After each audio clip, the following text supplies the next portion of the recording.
The most powerful man in the world wrote this in his diary: "I am utterly alone. If you've climbed higher than most, you've probably felt it already. The silence that follows your success. The way old friends stop calling. The subtle distance in people's eyes when you mention your achievements. You don't say it out loud, but you feel it in your bones. The more successful you became, the fewer people stayed. And at some point, you stopped calling it coincidence. You started to wonder if success itself is the crime, not because you're arrogant, not because you've changed into someone unrecognizable, but because your very position disrupts the invisible contracts that keep most relationships alive. Here's the uncomfortable truth no one tells you. Success does not isolate you by accident. It isolates you by design. And 1,900 years before modern psychology tried to explain this, one man understood it with brutal clarity. Marcus Aurelius, Emperor of Rome, Stoic philosopher, and the loneliest successful man in history. Let me paint you a picture. Rome, 170 AD. Marcus Aurelius sits at the absolute peak of human achievement. He doesn't just have wealth. He doesn't just have power. He is the power. When he speaks, empires shift. When he points, armies march. He has everything success promises: palaces, gold, respect from millions, fear from enemies, legacy carved in marble. And yet every night, after the ceremonies, after the meetings with senators and generals, he pulls out a journal. And he writes how much time he gains, who does not look to see what his neighbor says or does or thinks, but only at what he does himself. Stop. Read that again. The most powerful man alive is reminding himself to stop caring what people think. Why would someone with ultimate power need this reminder? Because he's lonely, and he knows exactly why. Marcus didn't write his meditations for publication.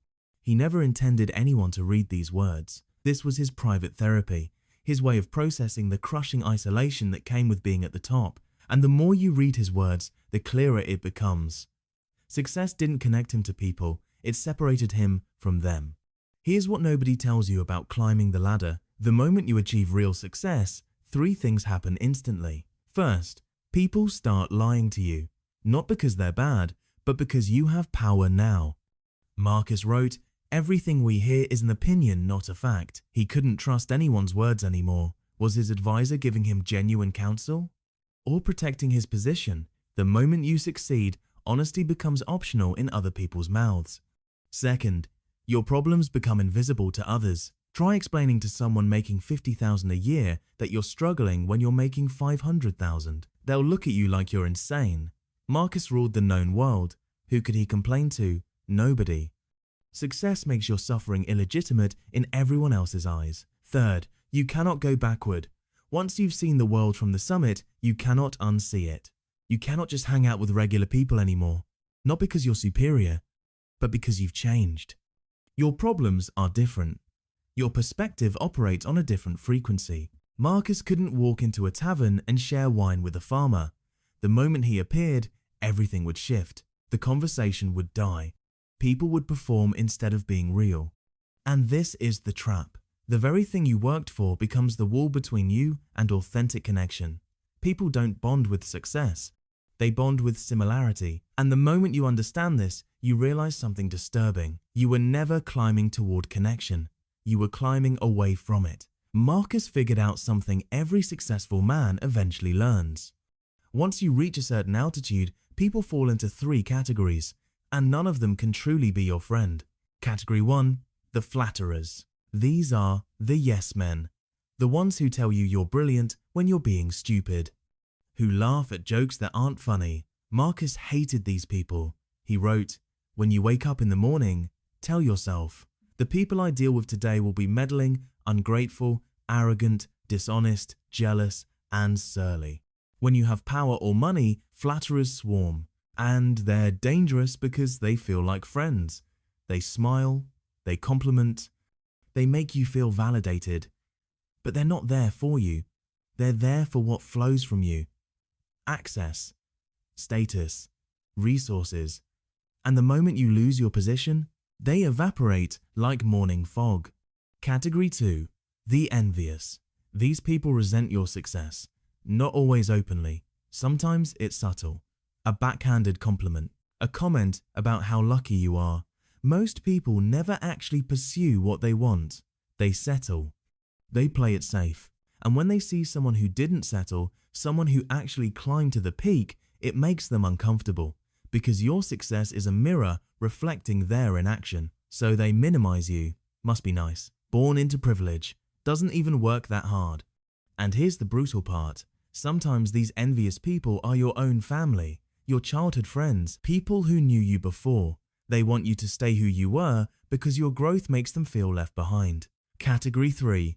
The users. These are the most sophisticated. They don't flatter, obviously. They don't show visible envy. Instead, they position themselves as equals, as partners, as friends. But every interaction has a hidden transaction. They're networking, building connections, extracting value. Marcus wrote, "Waste no more time arguing about what a good man should be one." He learned to stop expecting authenticity. Most interactions at the top are transactional. Someone wants an introduction, or funding, or a favor, or just the status of being associated with you. And the exhausting part? You can never be certain. Is this person genuinely interested in you, or in what you represent? This uncertainty kills connection, because real friendship requires vulnerability, and vulnerability requires trust. And when you can't trust people's motives, you cannot be vulnerable, so you stay guarded. You become exactly what success made you, alone. Now here's where Marcus Aurelius' story becomes truly fascinating. He was a Stoic philosopher.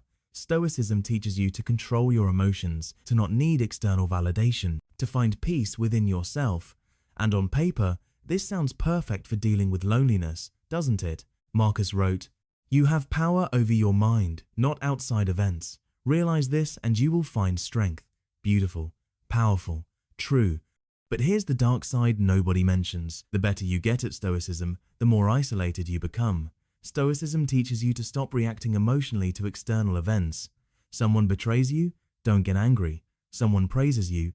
Don't get excited. Someone leaves your life? Don't grieve. This creates incredible inner peace. Marcus genuinely achieved this.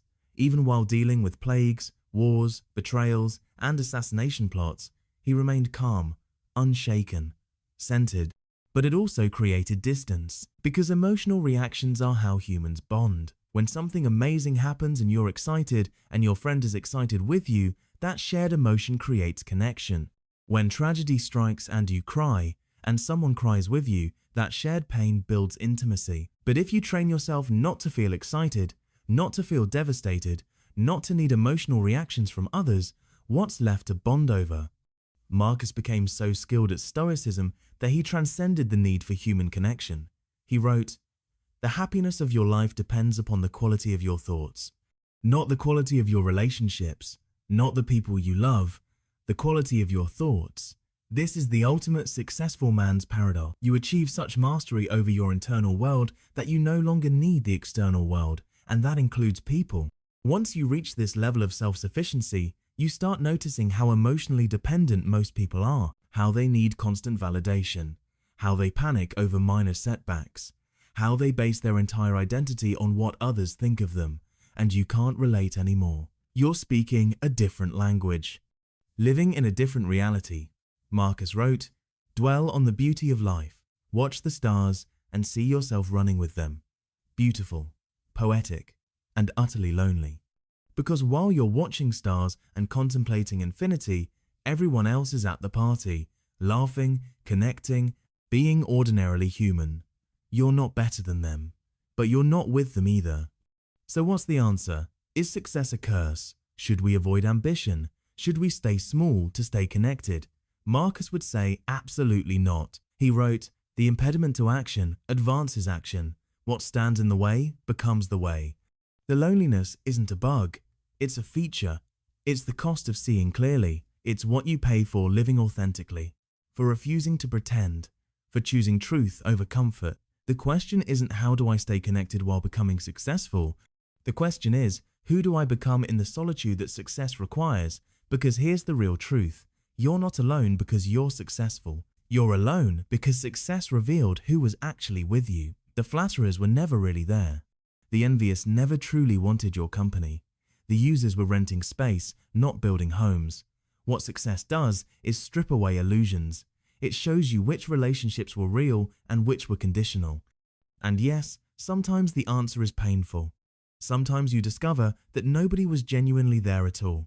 But Marcus would tell you that this clarity is a gift, a painful gift, but a gift nonetheless. Because now you know. Now you can stop wasting energy on connections that were never authentic. Now you can stop performing for people who never actually saw you. And maybe, just maybe, you'll find one or two people who can meet you at that level.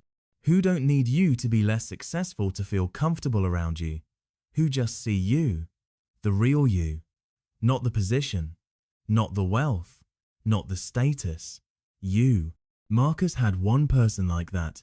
A philosophy teacher named Junius Rusticus. One person, out of millions. That's what the Emperor of Rome had. One genuine connection. And he considered himself fortunate to have found even one.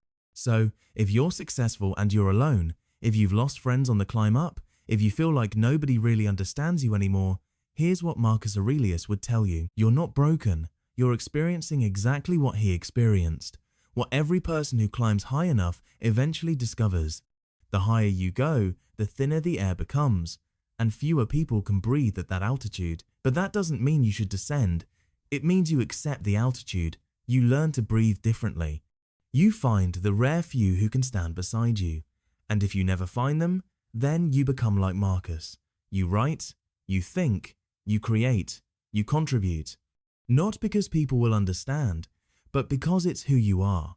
Marcus died alone on a military campaign, far from Rome. His last words were, "Go to the rising sun. I am already setting."